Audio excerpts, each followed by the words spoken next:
دوستو، میں کچھ عرصہ سے اللہ تعالیٰ کا اپنے دوستوں کی مدد کرنے کے بارے میں کچھ واقعات کا سلسلہ شروع کر چکا ہوں، اور وہ بھی مدد ایسی جو غائبانہ طور پر اور ظاہری طور پر کوئی سامان نہیں ہوتے، تو اللہ تعالیٰ اپنے بندوں کو ان کی ضروریات پوری کرتا ہے، ان کو رزق عطا کرتا ہے، ان پہ اپنے فضلوں کی بارش کرتا ہے۔ بظاہر دیکھنے میں تو وہ چیز ناممکن نظر آتی ہے، مگر اللہ تعالیٰ اپنے ان لوگوں کو، ان دوستوں کو جو اس پہ توکل کرتے ہیں، اپنے رحمت سے مایوس نہیں کرتا۔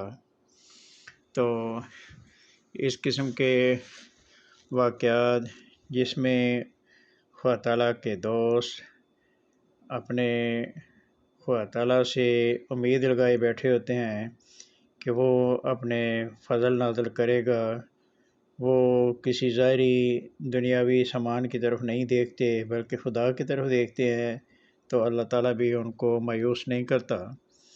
تو آج اسی قسم کا ایک واقعہ میں بیان کر رہا ہوں، اور یہ واقعات ایسے ہیں جو ایمان افروز بھی ہیں اور سچے واقعات ہیں۔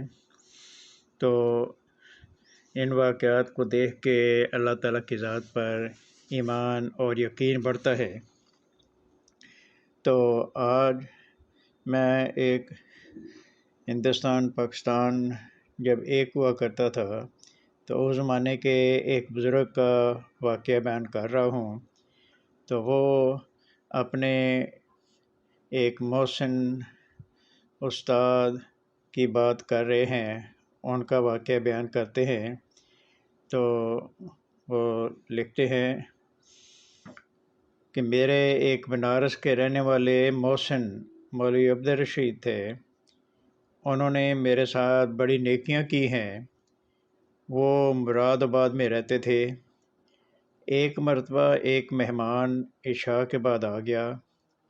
ان بنارسی بزرگ کے بیوی بچے نہ تھے، مسجد کے ایک حجرہ میں رہتے تھے۔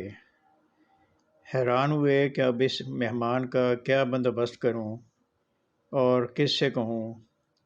انہوں نے مہمان سے کہا کہ آپ کھانا پکنے تک آرام کریں۔ وہ مہمان لیٹ گیا اور سو گیا۔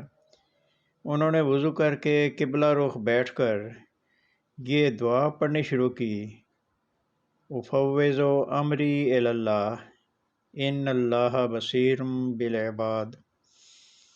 جب اتنی دیر گزر گئی کہ جتنی دیر میں کھانا پک سکتا ہے، اور یہ برابر دعا پڑھنے میں مصروف تھے کہ ایک آدمی نے باہر سے آواز دی کہ حضرت میرا ہاتھ جلتا ہے، جلدی آؤ۔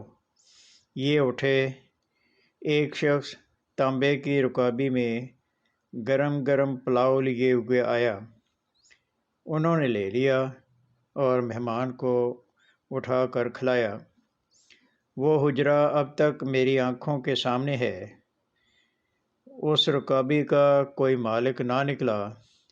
وہ تانبے کی رکابی رکھی رہتی تھی اور وہ کہا کرتے تھے جس کی رکابی ہو لے جائے، لیکن کوئی اس کا مالک پیدا نہ ہوا۔ تو یہ دیکھیں، ایک ایسا واقعہ ہے کہ جس میں ہمیں نظر آتا ہے کہ وہ بے سر و سامان بیٹھے ہوئے ہیں، ان کے پاس کوئی ظاہری اس وقت سامان نہیں تھا۔ تو مہمان آ گیا ہے، مہمان کی خدمت کرنی بھی ضروری ہے۔ تو پھر یہ معاملہ انہوں نے اللہ تعالیٰ پر چھوڑ دیا کہ وہی میرا کارساز ہے، اور اس میں یہی ہے کہ میں اپنا معاملہ اللہ تعالیٰ پہ چھوڑتا ہوں، اور وہی اللہ تعالیٰ ہے جو اپنے بندوں کو دیکھنے والا ہے۔ یہ دعا کرتے ہوئے انہوں نے اللہ تعالیٰ پر یقین کیا، ایمان رکھا، تو اللہ تعالیٰ نے بھی ان کو مایوس نہیں کیا، اور غیب سے ایسا سامان کر دیا کہ وہ مہمان نے بھی کھانا کھا لیا، اور وہ یقین دیکھیں کہ ان کا یقین یہ کہ مہمان کو کہتے ہیں کہ آپ ذرا آرام کریں، کھانے کا انتظام ہو جاتا ہے، اور جب وہ اتنا وقت گزرتا ہے کہ جس میں کھانا تیار ہو جاتا ہے تو عین اس وقت اللہ تعالیٰ کوئی اپنے خاص فضل سے کسی کو بھیجتا ہے، اور وہ ان کو کھانا دے جاتا ہے، گرم گرم کھانا۔ تو یہ اللہ تعالیٰ اپنے دوستوں کے ساتھ، اپنے پیاروں کے ساتھ اس طرح کے معاملات کرتا رہتا ہے کہ بظاہر اس میں کوئی ظاہری سامان نہیں ہوتے، لیکن اللہ تعالیٰ ان کی مدد کرتا ہے۔ تو انہی چیزوں کو دیکھ کے اللہ تعالیٰ کی ذات پر ایمان بڑھتا ہے۔ تو آئندہ اگلی ویڈیو تک کے لیے آپ سے اجازت چاہتا ہوں۔